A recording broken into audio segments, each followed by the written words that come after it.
For years, Rolex stores across the globe were being flooded. Long lines, locked showcases, and waiting lists that stretched for months. But in 2025, something nobody expected is happening. People aren't buying Rolex the way they used to.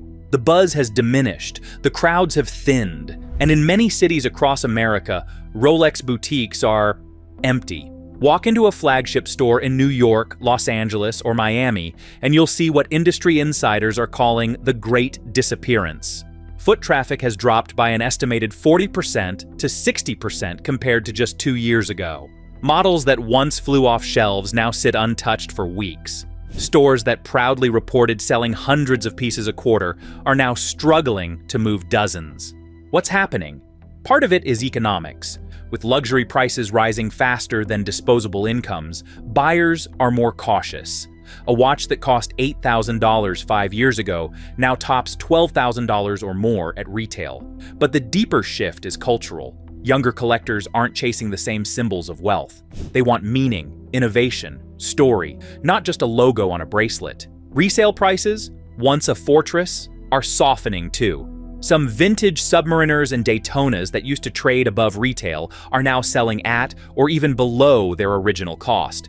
This isn't a temporary dip, it's a turning point. Rolex is no longer the unquestioned king, and the emptier those stores get, the clearer that truth becomes. Let's trace back to how we got here, and what this means for the future of one of the most iconic brands in history. The end of the luxury watch boom. The world of luxury watches went through a big boom during and right after the pandemic. For a time, people rushed to buy high-end watches. Many buyers looked at these timepieces as both trophies and investments. But today, things are changing. The overall market for luxury watches is slowing down, and many brands are feeling it. This shift has happened because buyers are spending less on expensive watches now. One clear sign of this change is what is happening with Swiss watch companies. These companies make many of the most famous luxury watches in the world. In 2025, some of the biggest Swiss watch groups reported weaker sales. For example, Rolex and Richemont both saw slower business in their watch divisions. These groups sell watches under many names, including well-known luxury labels. But the overall trend shows that fewer people are buying expensive watches than before. The drop in demand is not just a small dip. It is affecting wide parts of the industry, especially in key places like China. Reports show that Chinese demand has become weaker, and this is a big deal because China used to be one of the fastest growing markets for luxury watches. When wealthy buyers from China were spending freely, brands could count on steady growth. Now, that growth has slowed down or even stopped in some areas. This decline in demand is not only happening in China. Data from industry experts show that watch exports from Switzerland have fallen too. In early parts of 2025, Swiss watch exports dropped sharply compared to the previous year. Exports to the United States, one of the largest markets for luxury watches, also fell. This shows that the slowdown is global and not limited to a single country. When exports fall, this means fewer watches are being sent out by Swiss makers for sale overseas. A big line of watches standing unsold in factories or stockrooms shows a real cooling in interest. In February 2025, exports dropped by more than 8% compared to the same month the year before. This was the first big drop in many months, and it worried many people who follow the luxury watch business. Some may think that a drop in exports is only about shipping numbers, but it also reflects what buyers are doing. When customers buy fewer watches, retailers and brands respond by reducing how many new watches they send. Over time, this causes slower growth for the whole business. This slowdown stands in contrast to the boom years when brands could barely keep up with demand. A major reason for this slowdown is that many people feel less confident about the economy. Inflation, higher prices for everyday things, and rising interest rates have made people more cautious with their money. When buyers are unsure about the future, they tend to delay big purchases like luxury watches. These watches are often very expensive, and people may choose to spend on travel, homes, or other items instead. Even the wealthy may pause before buying a luxury watch if they think prices might fall or if they are unsure about future value. Many experts also point to how the market was changing even before the latest slowdown. After the pandemic, there was a surge in people collecting Rolex watches as a form of investment. Buyers hoped that prices would rise if they bought popular models and kept them. Over time, this thinking pushed prices up very high. But once resale prices stopped rising or began to fall, fewer people wanted to buy watches just to make a gain. Many buyers stepped back. This has weakened demand even at the primary retail level. Another factor is that the luxury watch market itself is changing. Younger buyers, such as those in the Generation Z age group, are not always focused on big luxury brands the same way older collectors are. Some younger buyers prefer watches that are stylish but less expensive, or they choose brands that are new and more modern in design. These changes in taste make it harder for traditional luxury brands to count on the same steady demand they had before. There is also the fact that the post-pandemic market was not normal in the first place. For a while, people had extra savings from time spent at home and limited travel. When lockdowns ended, many decided to spend that money on luxury goods. That created a temporary surge in buying. But as life returned to normal and people resumed regular spending on other activities, the boost in luxury purchases faded. The demand that once lifted the market so high is now returning to more normal levels. All of these things together paint a picture of a market that is no longer in a boom. Instead, it is in a period of adjustment. Luxury watch brands must now navigate a landscape where people spend carefully and think twice before buying an expensive timepiece. This reality affects every brand and retailer connected to high-end watches, from small boutiques to large global companies. What this means for the future is still open to interpretation. Some analysts believe the market may find a new balance, with demand stabilizing at a lower but healthier level. Others think the wristwatch world may face more ups and downs before settling. For now, what is clear is that the era of constant big growth for luxury watches, like during the pandemic's aftermath, is over. The industry has entered a more normal and slower phase where buyers are more selective and cautious. But that's not the end. Something unusual is also happening to the secondary market: an unexpected decline. The secondary market for Rolex watches has changed a lot over the past few years. At one time, Rolex watches sold on the used market for much more than their original price. Buyers and collectors around the world were willing to pay high prices just to get a Rolex without waiting months or years. But that high-price era has slowed down, and used Rolex values have cooled. The market is returning to more normal pricing after the frenzy that followed the pandemic. In the early years of the pandemic boom, some Rolex models on the secondary market were selling at huge premiums above their authorized dealer prices. But as time passed, that surge eased. A detailed report tracking resale prices shows that secondary Rolex prices have fallen from their peak highs. In 2024, prices for popular used Rolex models dropped and hit levels that hadn't been seen in years. This change tells us that the extreme price bubbles of previous years are no longer strong. One major measure of the watch resale market is the Watch Chart's overall market index, which looks at average prices for many luxury watches, including Rolex. Over the recent year, that index fell by about 5.1 to 5.8 for key brands like Rolex, Patek Philippe, and Audemars Piguet. Rolex itself saw drops in its secondary prices as part of this trend. This signals that buyers are not paying as much for used Rolex watches as they once did. The reasons behind this decline are straightforward. First, supply has grown on the secondary market. More used watches are available now than during the peak years. Many people who bought Rolex watches hoping to flip them for profit are now selling, which has increased the number of watches on sale. More supply without strong demand naturally puts downward pressure on prices. Another important factor is that authorized dealer waiting lists have become shorter for some Rolex models. When waiting times were very long, many buyers went straight to the secondary market to avoid waiting years. But as the waiting lists got shorter in some cases, that reduced the urgency to buy used at high prices. This means the secondary market lost some of the advantage it once had. The data also shows a shift toward rational pricing rather than speculative pricing.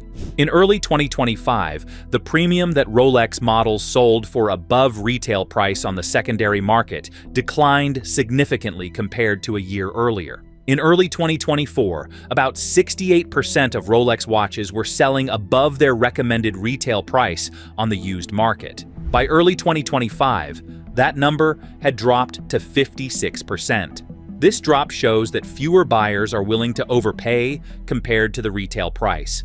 This normalization does not mean Rolex watches have no value. Even with the price declines, many used Rolex watches still sell for strong prices compared to other brands. Data from market analysis shows that Rolex often retains more value than many other luxury brands on the secondary market. But the extreme peaks of earlier years have faded, and prices are now more closely tied to actual buyer interest and market conditions. This trend has real effects on buyers and sellers. For collectors who missed out on the high prices of recent years, the cooling market can feel like a chance to buy at more reasonable costs. People who wanted to get into Rolex collecting without paying huge premiums are now finding more opportunities.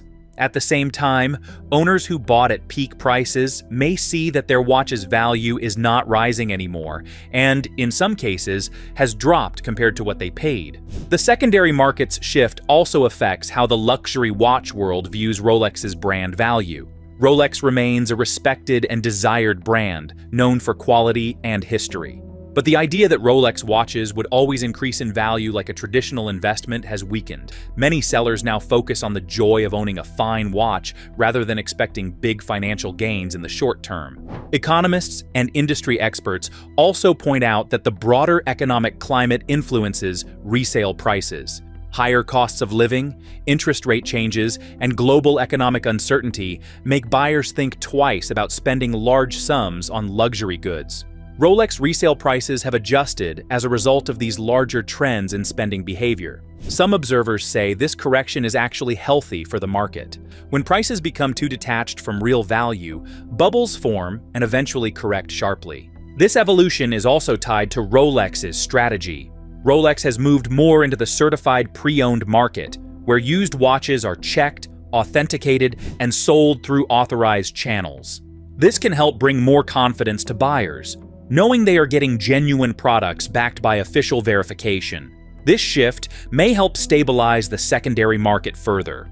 A final point is that not all Rolex watches behave the same. Some rare or discontinued models still have strong resale value and may even increase over time because collectors prize them more. But the more common models that once commanded heavy premiums are now much closer to sensible market price. This change reflects a market that is becoming less driven by hype and more by real buyer interest and long-term appreciation. Meanwhile, there's one question that buyers keep asking. Could this scarcity be a sales strategy for Rolex?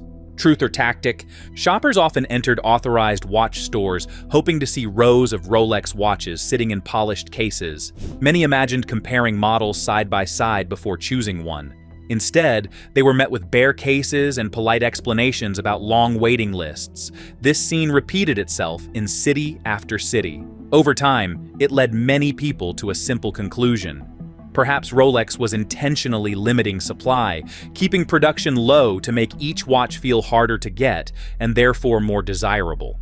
That idea spread quickly among enthusiasts and collectors. Many believed the shortage was not accidental, but carefully planned. To them, empty shelves were part of the story Rolex wanted to tell. Scarcity, they argued, made the watches feel exclusive, like prizes reserved for a lucky few. Long waiting lists created urgency, and once a watch appeared on the secondary or gray market, prices often soared far beyond retail. To critics, this pattern looked deliberate rather than random. Certain steel sports models became the main evidence in these discussions. Watches that once seemed reasonably accessible suddenly felt unreachable. Collectors shared stories of visiting multiple boutiques with no success. This shift strengthened the belief that scarcity was being used as a marketing tool. Some even thought boutiques displayed empty cases on purpose, so buyers would feel special and chosen when they were finally offered a watch. Then Rolex addressed the issue directly, something the company rarely does. In a public statement, it rejected the idea that shortages were intentional. Rolex said clearly that limited availability was not a strategy designed to create artificial demand. While acknowledging that customers often face delays and empty displays, the company insisted that this situation was not planned to build hype or manipulate perception. According to Rolex, the explanation was far more straightforward. Global demand, they said, had grown faster than their ability to produce watches without compromising standards. Increasing output quickly would risk lowering quality, something the brand refuses to accept. Every Rolex is expected to meet strict benchmarks, and speeding up production could threaten the precision, durability, and finishing that define the name. Rolex emphasized that quality always comes before quantity. Each watch requires careful assembly, detailed polishing, and extensive testing. These steps cannot be rushed without consequences. Mistakes, even small ones, could affect long-term reliability. For this reason, the company chooses to take as much time as needed, even if that means fewer watches reaching stores each year. Another factor Rolex highlighted is its fully in-house production. All watches are designed, manufactured, and assembled at the company's Swiss facilities. Much of the work is done by hand, relying on skilled craftspeople rather than fully automated systems. Processes like machining, finishing, assembly, and testing depend heavily on human expertise. This naturally limits how many watches can be produced within a given time frame. Rolex also clarified its role once watches leave the factory. After delivery to authorized retailers, the company does not control individual sales. Retailers manage customer lists, decide allocations, and sell watches directly to buyers. As a result, an empty display case in one store does not necessarily reflect total global supply. It may simply show how that particular retailer chose to distribute the watches it received. From Rolex's perspective, empty boutiques are not proof of a marketing trick. They are the outcome of strong worldwide demand, careful manufacturing practices, and strict brand standards. The company maintains that the shortage is unplanned, driven by real limits rather than hype creation. What many saw as a clever strategy, Rolex frames as the unavoidable result of how its watches are made and distributed. Even so, skepticism remains. Critics continue to question why Rolex does not expand more aggressively by hiring additional watchmakers or building more facilities. Industry insiders respond that high-level watchmaking cannot be scaled overnight. Training takes years, and precision cannot be rushed. Adding volume might not solve the problem anyway, since increased supply could simply attract even more buyers. So Rolex stands by its message. It chooses careful craftsmanship over shortcuts. That may seem like the best explanation, however, that's not the only reason why Rolex stores seem empty. Dealers and retail challenges. Luxury watch dealers and retail stores are facing hard times today. Even though Rolex is a powerful brand, many shops that sell Rolex and other high-end watches are struggling. Some stores are closing showrooms, others are cutting jobs, and many are trying new strategies just to stay open. These troubles come from changes in how people buy watches, higher costs, and slower demand around the world.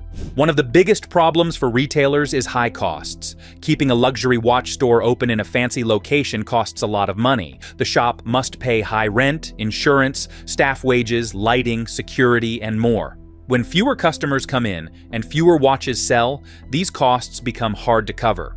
For some retailers, this has forced big changes like store closures. For them, the decision is now about cutting costs, so their business could survive. The closures tell a bigger story about the challenge of physical stores in the luxury market. In the past, jewelry and watch shops thrived because people liked to walk in, try watches on their wrists, and get personal help from sales experts. But today, many customers either shop online or hesitate before spending large sums. Even though online sales are still a small part of the high-end watch market, many buyers are more comfortable browsing online before stepping into a store. This shift makes physical stores more expensive to maintain, because each store must sell many watches to justify its costs. At the same time, foot traffic in stores has dropped. A major industry study in 2025 showed that fewer people are walking into watch shops than before, even though many still prefer in-store purchases. Overall, shoppers still like to buy watches in person, but they are more selective and careful with their money. Some stores now sit mostly empty, with salespeople waiting for customers who might never come. Others must reduce opening hours or even cut back on staff to stay in business. Retailers also face a mismatch between customer preferences and brand strategies. Many big watch brands want to open their own mono-brand boutiques in major cities. These brand-owned stores promote luxury and exclusivity. However, most buyers still prefer to visit multi-brand stores, where they can see many different watch labels in one place. This gap has made retail planning difficult for many dealers. Some brand boutiques struggle to attract enough customers to justify their high costs, while multi-brand stores lose access to key brands that choose to open their own spaces. Another retail challenge comes from new tariffs and economic pressures. For example, large import taxes on Swiss watches in the United States are making watches more expensive for American buyers. This could lower demand in one of the most important markets for luxury watches. Retailers are worried that higher prices will reduce sales, especially among buyers who travel or buy across borders.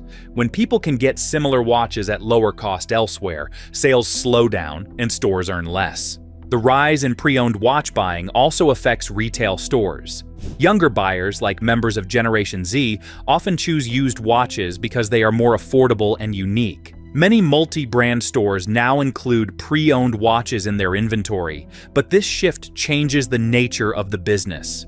Pre-owned watches may sell more slowly, require careful authentication, and bring lower profit margins than new watches. Retailers that cannot adapt may struggle to attract and retain customers.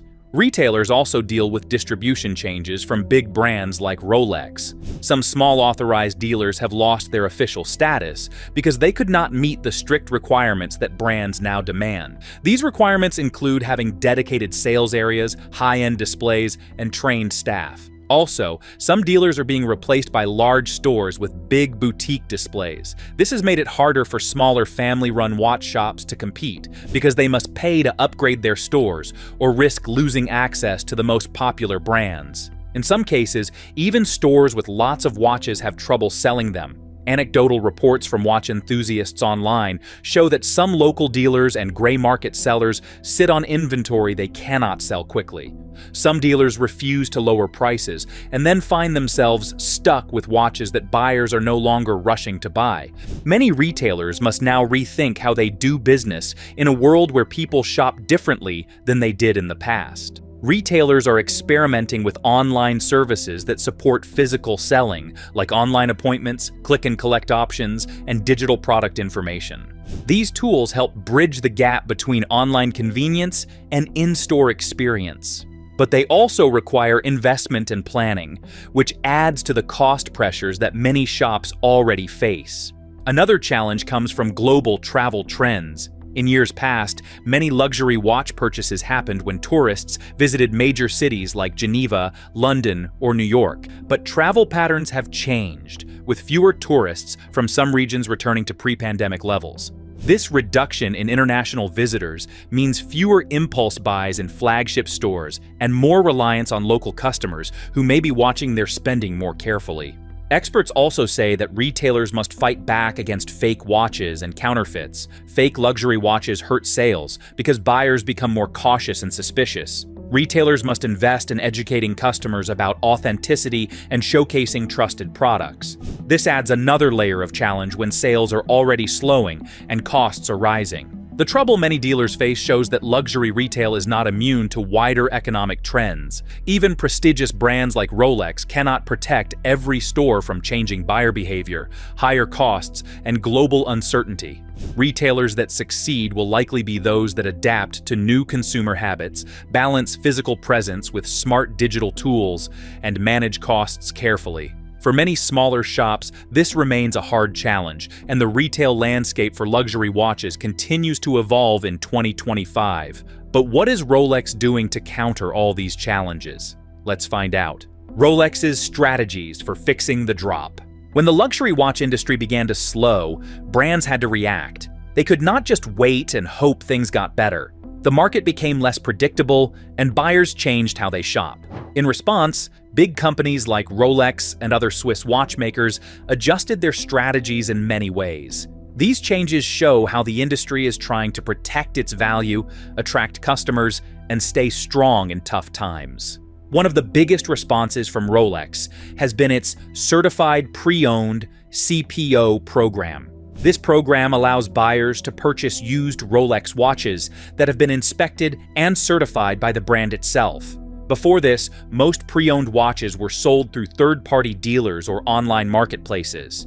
With the official CPO program, Rolex works with its authorized retailers to sell these watches with a guarantee of authenticity and a new warranty. This helps Rolex control the quality of pre-owned sales and keep the brand's reputation strong. Originally, only older watches qualified for the CPO program, but Rolex recently expanded the eligibility to include watches that are just 2 years old. This change means a much wider range of pre-owned models can now be sold through the official network, giving buyers more choices and making certified watches more available. For dealers, this creates new inventory and sales opportunities. This certified pre-owned strategy is not unique to Rolex. Other luxury watch brands have launched similar programs. For example, Vacheron Constantin and Breitling have introduced their own certified pre-owned efforts, often in collaboration with large retailers or specialist partners. These programs let brands keep more control over the secondary market and capture revenue that might otherwise go to independent resellers. The secondary market itself has grown larger and more important. In the United States, for example, pre-owned luxury watch prices have shown stronger activity as buyers look for value and avoid higher tariffs on new imports. This trend has pushed brands to integrate certified pre-owned watches into their core distribution strategies so they can benefit from this rising demand instead of leaving it to independent sellers. Rolex's official pre-owned program has already had measurable effects.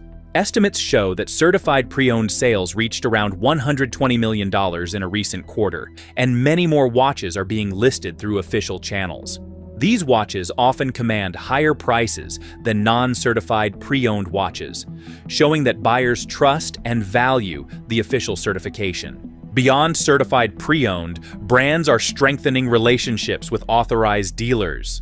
At Dubai Watch Week 2025, Rolex's CEO emphasized that the company will continue relying mainly on its network of authorized retailers rather than expanding its own branded stores. Rolex believes that these trusted dealers help build deeper connections with customers and maintain the personal touch essential for luxury sales. These dealer relationships are important in another way too.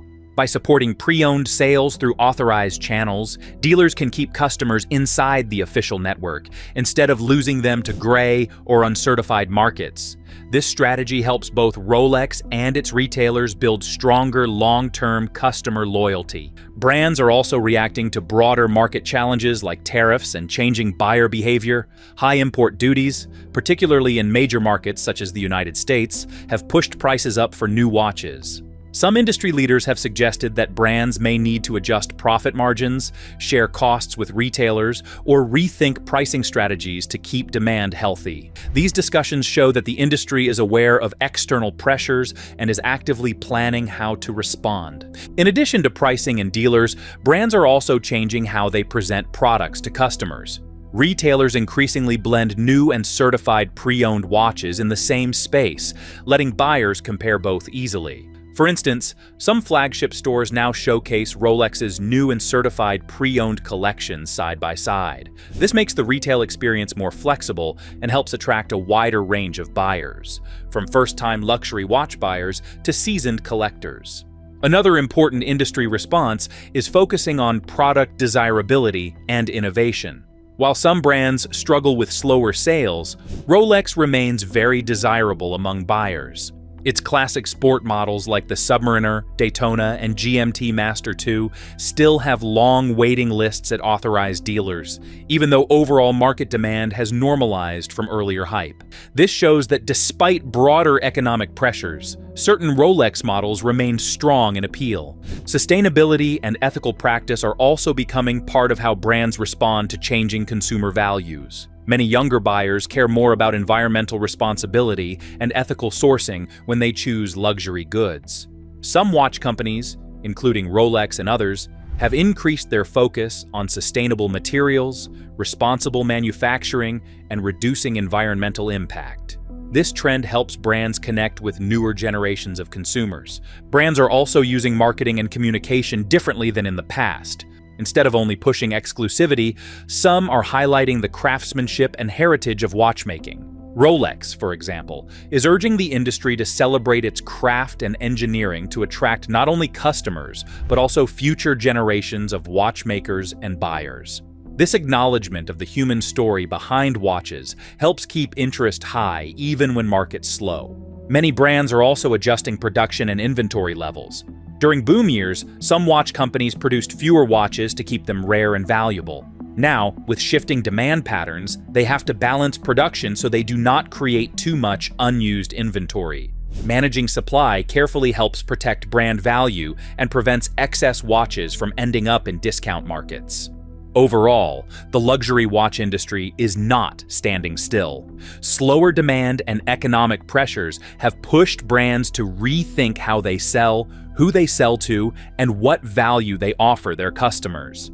Strategies like certified pre-owned programs, stronger dealer relationships, blended retail experiences, sustainability focus, and careful production are all part of how brands adapt. These changes aim to protect brand strength, engage a wider audience, and secure long-term stability in a market that is very different from the years back. If this breakdown changed how you think about luxury, let us know in the comments. Do you think there's a better reason why Rolex stores have less buyers? Drop your thoughts below. Hit that like button. Subscribe so you never miss our next deep dive into the hidden dynamics of wealth, status, and the brands desperately trying to capture both. Because in luxury, nothing is permanent.